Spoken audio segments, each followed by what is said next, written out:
Et salut tout le monde, c'est Neo77 Tester pour aujourd'hui une vidéo avis final. Donc mon avis final sur ce contrôleur et ces contrôleurs puisqu'ils sont divisibles comme sur les Joy-Con.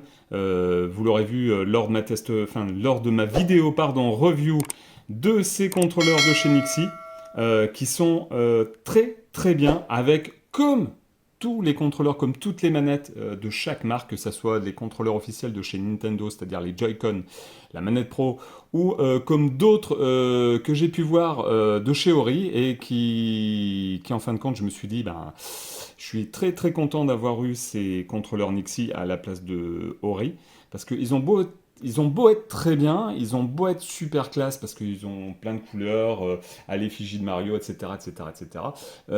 Un problème est présent sur ce type de contrôleur de chez Ori, en fait, c'est le manque de batterie. Voilà. Je l'avais vu chez un YouTuber, je ne me rappelle plus, non, un spécialiste de Switch, enfin de Nintendo aussi, qui avait dû faire une vidéo review sur ces contrôleurs de chez Ori et qui posait quelques soucis. Et le souci, pardon, n'existe pas sur ce type de contrôleur de la marque Nixie. Voilà. J'ai eu pas mal de petites questions, donc j'ai attendu, j'ai joué avec, j'ai fait jouer ma fille, ma femme a joué avec aussi, pour qu'elle me donne leur avis aussi personnel, hein, parce que comme on dit, moi je vous donne mon avis personnel, l'avis de ma fille est personnel, est propre, et l'avis de ma femme est personnel, est propre. Voilà, je les ai pas payés pour leur dire ouais, dites que c'est bien, dites que c'est bien, dites que c'est bien. Ça, comme je l'ai déjà dit, je dirai toujours ce que j'en pense. Voilà, je suis pas payé par la marque Nixie. De toute façon, ça m'a été envoyé gracieusement pour faire une vidéo test, enfin une vidéo review, non, une vidéo unboxing et une vidéo review. Voilà, j'avais juste besoin en échange de faire une vidéo pour faire connaître la marque avec sur ma chaîne YouTube. Je suis très content d'avoir quelques partenariats. Il y a d'autres partenariats qui sont en train de se faire avec d'autres marques, enfin, qui sont en train de se faire, qui sont en train entre guillemets, de se négocier, parce qu'il y a des fois, il y a des choses qui demandent, c'est aberrant, donc je refuse systématiquement, il y a certaines marques où je refuse systématiquement. Pourtant, ce que je comprends pas, c'est que j'ai pas énormément encore d'abonnés, mais que voilà, je commence à me faire contacter par des marques plus ou moins connues, et que voilà, il y en a qui me demandent de faire des choses ou de dire des choses, entre guillemets, hein, voilà, enfin, d'avancer, de mettre en avant le produit. Mais avant tout, comme je dis, je teste le produit, je dis ce qu'il en est et je dis ce que j'en pense. Et ça, des fois, j'ai l'impression que ça plaît pas forcément. Voilà. Donc, en tout cas, pour l'instant, la marque Nixie est plutôt pas mal. Elle n'est pas exempte de défauts, mais elle est plutôt pas mal par rapport à des marques qui sont plus connues que Nixie. Voilà. Donc, mon avis final. Alors, déjà d'une part, je vais répondre à une question qui était importante de la part d'un abonné. Est-ce que les Joy-Con, enfin les Joypads, pas les Joy-Con, les Joypads, on va laisser ça comme ça en fait, hein. Je vais même vous montrer en fait, avant de vous montrer. On va descendre sur manette, on va mettre manette. Là, vous voyez, alors ouais, j'ai un autre Joy-Con qui est activé, mais là, donc, là de ce côté-là, vous voyez, il y a un des Joypads, donc celui qui est rouge là, hein, c'est pas parce qu'il commence à tomber en panne de batterie, mais là, la batterie commence à se vider, voilà. Donc, bon, tout dépend comment, vu qu'on utilise un petit peu plus les touches de ce côté-là, c'est un petit peu normal. La longévité de la batterie, on va dire qu'on peut jouer en gros, tout dépend l'activité, enfin le nombre de pressions des touches, etc., etc. Si on joue à un jeu un peu cool, voilà, si on joue comme un bourrino, c'est du Smash Bros, où on appuie sur les boutons comme un bourrin, pardon. Mais en gros, moi j'ai réussi à jouer 2 heures et demie, ouais, 2 heures, 2 heures et demie, ouais, 3 heures, ouais, un peu moins de 3 heures. Eux, ils mettent 3 heures, mais un petit peu moins de 3 heures. Des fois 3 heures, mais tout dépend, voilà, comment vous utilisez la manette, comment est la puissance des moteurs de vibration, parce que chaque moteur de vibration est, oubliez-le pas, réglable en fonction de votre ressenti, de ce que vous voulez ressentir, plus ou moins fort.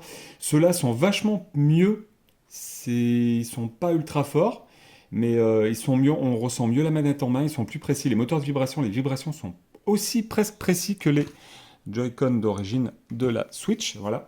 Donc ça c'est bien. Les petites couleurs c'est toujours pareil, je vous dirais la même chose. Pour moi c'est gadget. Derrière la touche turbo pour les touches X, Y, B, A, etc. C'est toujours aussi pratique. Par exemple pour des shoot 'em up ou autres. Qu'est-ce qu'il y a d'autre encore? Les touches, les deux boutons de raccourci, les SR et SL qu'on configure avec la touche M. Alors ça, Il y a des choses qu'on peut faire, d'autres qu'on peut pas faire. Moi, j'en ai pas vu grandement l'utilité pour une Nintendo Switch pour jouer aux jeux de chez Nintendo. Après, à vous de me dire dans l'espace commentaire si vous avez en fait fait l'achat de cette manette par mon lien, parce que j'ai un lien avec des réductions pour que vous puissiez acheter la manette moins chère. Dites-le moi personnellement. N'hésitez pas à me dire si en fin de compte vous trouvez que la manette est pas terrible, qu'elle est pourrie, ou alors qu'elle est super bien, ou alors qu'elle remplace quand même bien les Joy-Con ou la manette Pro contrôleur de chez Nintendo, sans oublier qu'en fait celle-ci, le NFC est absent sur ce type de contrôleur, mais c'est la seule chose qui est absent dessus. Voilà. La recharge sur chaque Joy-Con avec deux ports USB, ça par contre j'ai pas trouvé ça super bien. Si c'est bien si on veut recharger un Joy-Con parce que voilà, mais le plus pratique ça aurait été qu'ils insèrent ça en fait la prise. Alors ils auraient économisé déjà une prise USB Type C, ils l'auraient mis ici. Hein. Je pense que ça coûtait pas beaucoup plus cher et au moins on chargeait les deux Joypads avec directement comme la manette et au moins il n'y avait pas de problème. Ah, maintenant la question que tout le monde, enfin que beaucoup de personnes m'ont posé, c'est à savoir donc si les contrôleurs se rechargent avec la Nintendo Switch. Voilà. Donc, alors, on va mettre celui qui est un peu déchargé. Vous voyez, hein, c'est celui-là, donc celui de droite. Et vous aurez la réponse tout de suite. Tac, voilà. Donc là, on voit tout de suite que là, il a disparu d'ici. On va faire pareil avec celui-là. Tac. Voilà. Alors par contre, donc ouais, là vous voyez toujours en fait là c'est le Joy-Con, celui-là qui est branché. Hop, c'est pas grave, c'est pas une catastrophe. Donc vous remarquez tout de suite en fait. Voilà, je vous le montre. On n'a pas. Alors si j'y arrive, voilà, on n'a pas de petit éclair qui indique que le Joypad se charge. Donc non, le Joypad ne se charge pas avec la Switch. Quand vous les installez dessus, hein, vous le voyez tout de suite. Ça, normalement, il y a un petit éclair qui indique comme quoi je pense que ça charge. Par contre, moi j'ai remarqué une chose, c'est que je joue plus longtemps avec. C'est-à-dire que je pense que les batteries, donc les deux batteries des deux Joypads de la marque Nixie, prennent en compte la batterie de la Switch et que si besoin est, je pense tout bonnement, après dites-moi dans l'espace commentaire, je pense tout bonnement qu'en fait la batterie entre guillemets utilise la batterie, enfin les batteries, enfin où le contrôleur n'utilise plus sa batterie en gros interne, mais utilise la batterie de la Switch pour pouvoir jouer. Voilà. Donc pour moi je pense que c'est ça. Je suis pas sûr à 100%, mais à mon avis c'est ça. Alors attendez, je vais essayer de le faire tenir plus comme ça. Voilà. Hop. On va refaire un petit 1. Voilà. Et là, donc, on va essayer avec... Donc, je vais l'enlever. Je vais enlever les deux. Normalement, ils vont se... Voilà. Je ne sais pas s'ils se reconnectent après. Voilà, s'ils se reconnectent. Donc, hop. On va mettre le... Alors, ceux-là sont chargés normalement, mais... Ouais, de toute façon, vous avez vu qu'il y a un petit éclair qui apparaît. Je ne sais pas si vous aurez bien vu. Voilà. Donc là, ils sont chargés. C'est vrai que j'aurais peut-être dû... On va essayer de les débrancher, rebrancher. Ouais, ils sont chargés de toute façon. Ah. Alors, de toute façon, je sais que les Joy-Con de chez Nintendo, normalement, se rechargent bien.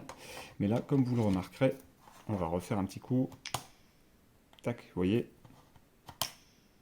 Voilà. On a l'impression de voir un petit, comment dire, un petit éclair. Mais il n'y a pas de charge. Il n'y a pas de charge qui est faite parce que de toute façon, attendez, hop, voilà. Il y aurait une charge qui se ferait, le Joypad de chez Nixie côté droit, vous voyez qu'il est déchargé, et il n'y a pas de petit éclair.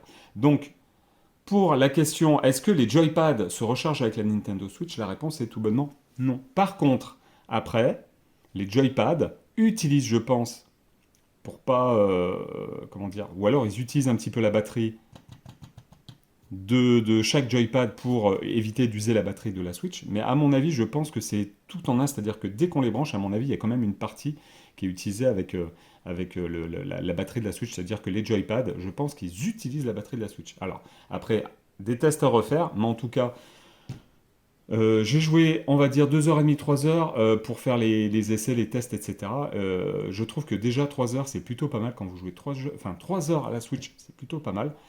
En fonction, enfin, comment dire, en mode détaché. Hein, les Joypads de chez Nixie étaient en mode détaché, c'est-à-dire qu'ils étaient donc sur le support qui est ici, qui est un très bon, qui est un très bon support aussi.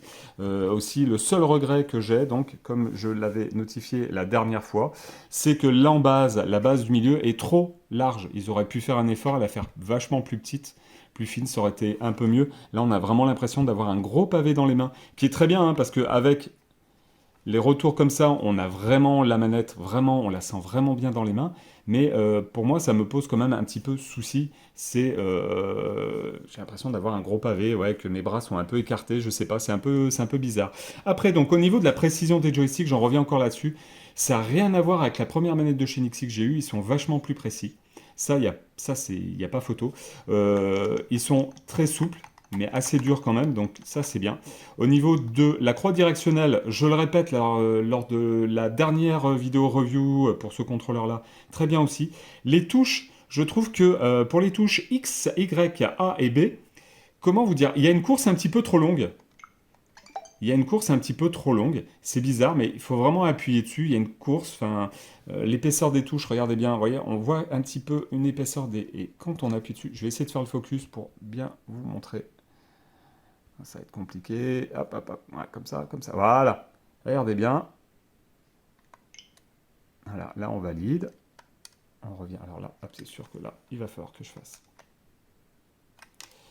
Que je les rallume.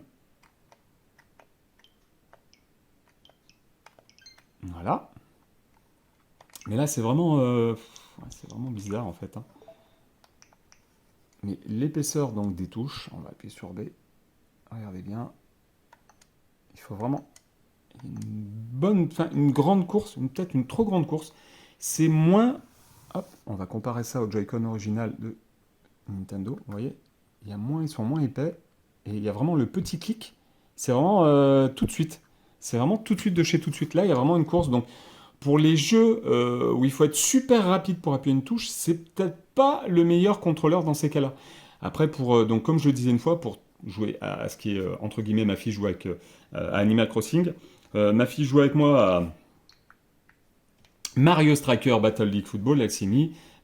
Elle aime moyen, elle n'est pas très très jeu de foot, faut le dire, mais bon voilà, mais autrement c'est un très bon jeu. C'est vrai que là, ouais, c'est un petit peu pareil. Si vous commencez à jouer avec les Joy-Con d'origine ou le contrôleur pro de chez Nintendo, quand vous devez caler les super tirs avec la jauge qui fait un coup à droite, un coup à gauche, bah, si vous changez de manette régulièrement, ça va pas être super pratique parce que au moment où vous appuierez sur cette touche-là du contrôleur Nixie et au moment où vous appuierez sur la touche du contrôleur du Joy-Con de chez Nintendo, vous n'aurez pas la même sensation, la même réactivité, c'est-à-dire que vous risquez de vous tromper au moment de l'appui des touches. Voilà. Mis à part ça, donc, mon avis final reste que ce contrôleur Nixie, ces joypad Nixie, sont très bons pour moi. Le seul défaut, c'est l'absence, en gros, le seul défaut, c'est l'absence du NFC, mais ça, voilà. Le seul défaut. Un petit défaut. Le deuxième, c'est ils auraient pu mettre la prise USB Type C pour la recharge au niveau de l'embase du milieu ici. Ça, voilà, ça c'est dit. Ensuite, oui, alors si vous voulez mettre, on va par exemple faire ça, on va les défaire. Je crois que je l'avais déjà montré, mais je vais le répéter. Alors, hop, je vais quand même vous le remontrer à nouveau. Donc, quand vous mettez les joypads de chez Nixie, et que vous voulez mettre, alors, hop, on va refaire le focus, et que vous voulez mettre en fait votre Switch sur son embase, donc sur la base, en fait, vous ne pouvez pas utiliser les prises USB qu'il y a sur le côté gauche de la base, de l'embase, parce qu'en fait, à cause de l'épaisseur qu'il y a là, en fait, vous pouvez pas, vous pouvez pas les brancher. C'est tellement épais qu'en fait, vous pouvez pas les brancher. Donc, vous pouvez pas. Il y a quand même des défauts. Après, si vous y jouez régulièrement en mode portable, ces joypads sont tout bonnement excellents. Voilà, je vous le dis franchement, moi, je joue plus qu'avec ça en fait. Hein. C'est clair, je joue plus qu'avec ça. Si je joue en mode portable, alors je joue plus en mode télé, en mode dock qu'en mode portable, mais quand je joue en mode portable, en fait, j'enlève. J'enlève ça, je la laisse pour mes filles parce que ça c'est trop petit pour moi. Après c'est vrai qu'effectivement j'ai des grandes mains. Donc ça, voilà. Ça c'est plus fait pour les enfants. Ça par contre, alors c'est fait, ma fille qui a 10 ans, ça lui va très bien. Ma fille qui a 6 ans, elle a essayé, c'est un petit peu galère pour elle. Voilà, elle m'a dit, papa je préfère jouer avec ça. Bah écoutez, voilà, je crois que j'ai à peu près tout dit. Enfin non, je crois même que j'ai tout dit. Je voulais vous dire aussi autre chose, vous parler d'autre chose. Là, c'est les vacances d'été qui arrivent. Je risque de moins faire de vidéos. Je vais prendre quelques jours quelques jours de repos. Je vais essayer de tourner une ou deux vidéos par-ci, par-là. Il risque d'y avoir des absences de vidéos pendant quelques semaines.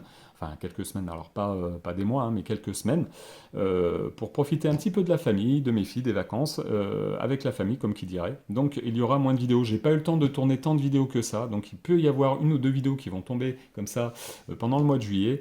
Après le mois d'août, peut-être un peu moins, et je reprendrai, pardon, une activité de youtubeur débutant à la rentrée septembre.